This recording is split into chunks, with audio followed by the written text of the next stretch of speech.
Assalamu alaikum wa rahmatullahi wa barakatuhu.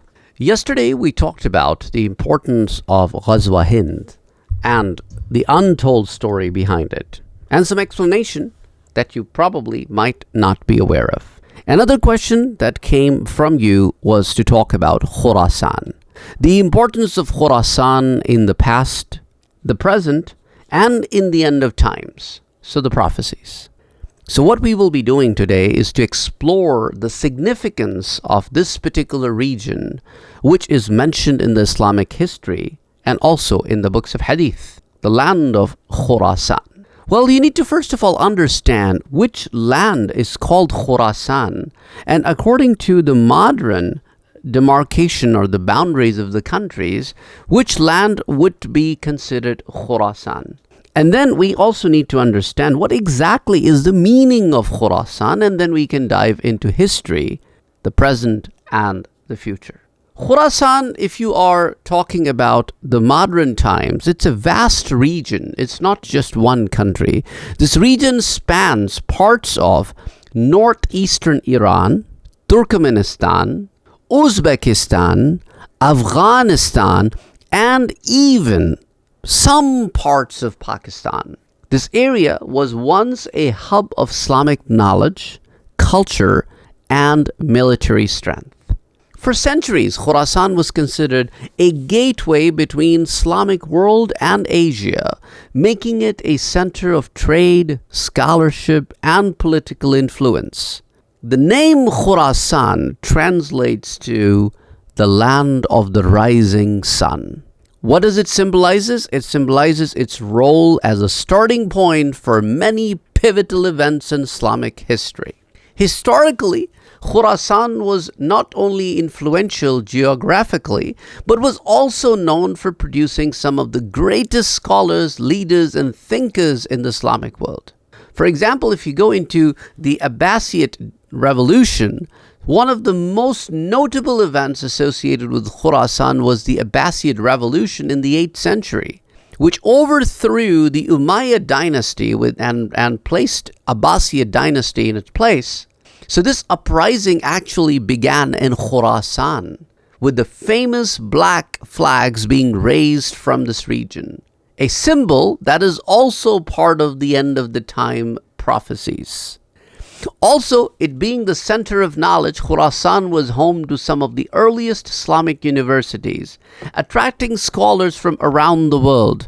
Renowned people like Imam al-Ghazali, Imam al-Bukhari, and Imam Muslim either came from Khurasan or studied here, contributing greatly to the Islamic jurisprudence, hadith sciences, philosophy, and many other branches, including history. As far as the prophecies about the Khurasan is concerned, we would now like to look into the books of Hadith.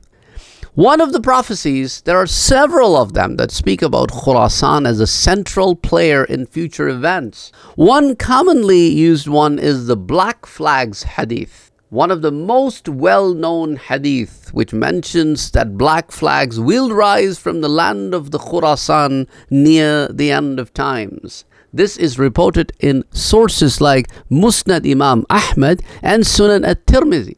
Prophet Muhammad sallallahu alaihi wasallam said, "If you see the black flags coming from Khurasan, then go to them, even if you have to crawl over snow, because among them is the Khalifa of Allah, Al-Mahdi."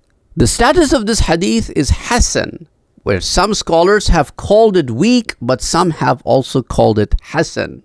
So, however, its repetition in various sources, the tawatur in it, make it an extremely strong hadith versus a weak one. This hadith indicates that Khurasan will be associated with a force of righteousness that will rise near the end of times. Many interpret the black flags as symbol of justice and truth, a force led by people who will support the Mahdi. Another narration suggests that supporters and helpers of the Mahdi, the guided leader who will appear in the end times, will come from Khurasan or be influenced by people from that region. Meaning, this suggests that a certain kind of purity bravery and dedication among the people of Khurasan, qualities that will make them worthy of such a monumental role in history. So throughout Islamic history, the symbol of black flags rising from Khurasan has been significant, inspiring various movements and revolutions. The Abbasids used this symbol as a sign of justice and change against the Umayyads. In modern times, this prophecy is sometimes referenced in political and social movements, especially in regions with ongoing conflicts or efforts towards justice. However, scholars caution against interpreting these prophecies in ways that justify conflict or violence.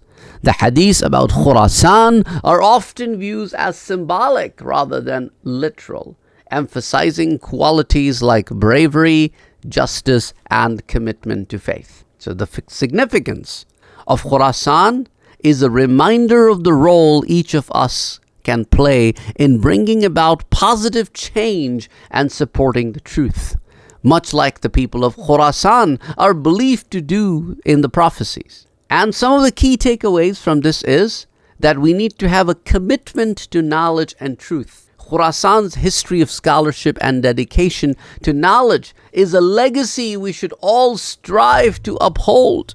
We can seek knowledge, especially religious knowledge, to become better Muslims and contribute positively to society. Also, there is the call to be with the people of Khurasan, even if it means crawling over snow, that reminds us of the importance of spiritual readiness. Are we prepared to stand up for justice and support the truth, no matter the sacrifice? Finally, the hadiths about Khurasan remind us to approach these prophecies with caution and wisdom.